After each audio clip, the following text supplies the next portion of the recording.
शरीर में सेना की वर्दी, आंखों में आंसू और सीने में पति के जाने का गम। केदारनाथ के गौरी कुंड में रविवार की सुबह हुए हेलीकॉप्टर हादसे में शहीद हुए 37 साल के रिटायर्ड पायलट राजवीर सिंह चौहान की ये कहानी। आज उनकी पत्नी जो कि सेना में है, वो वर्दी पहने हुए उन्हें श्रद्धांजलि देने के साथ आखिरी बार विदा कर रही थी। राजवीर का शव सुबह जयपुर पहुंचा और जयपुर के चंद्रपौल स्थित मोक्षधाम में उनका अंतिम संस्कार किया गया। राजवीर सेना के लेफ्टिनेंट कर्नल के पद से रिटायर हुए थे और 4 महीने पहले ही उनको जुड़वा बच्चे हुए थे। उनकी पत्नी लेफ्टिनेंट कर्नल दीपिका चौहान भी भारतीय सेना में अधिकारी हैं और इस अंतिम यात्रा में वो वर्दी में शामिल हुए।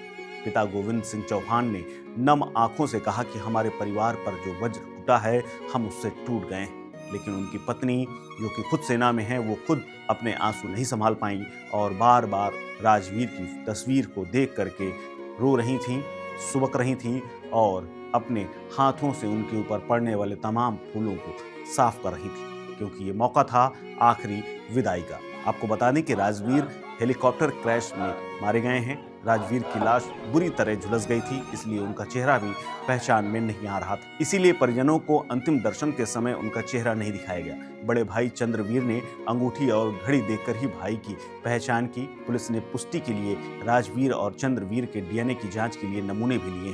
परिजनों को अंतिम वक्त में भी राजवीर का चेहरा देखने की अनुमति नहीं दी गई, क्योंकि हेलीकॉप्टर क्रैश में जब 7 लोग मारे गए थे तब उसमें आग लग गई थी और इसी आग के चलते उनका चेहरा बुरी तरह से झुलस गया था। राजवीर सिंह चौहान ने भारतीय सेना में लगभग 15 साल तक सेवा की। शुरू में आर्टिलरी रेजिमेंट में रहने वाले राजवीर बाद में सेना के एविएशन विंग से जुड़ गए।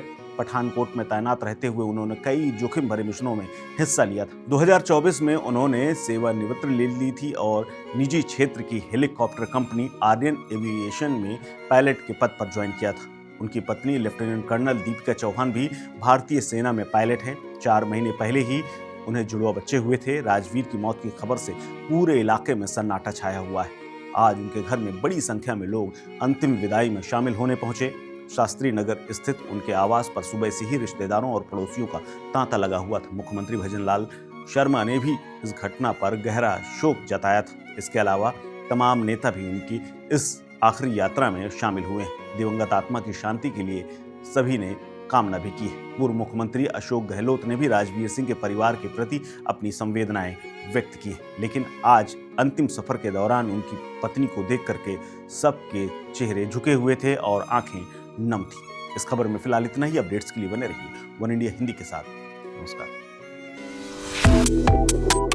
Subscribe to One India and never miss an update. Download the One India app now.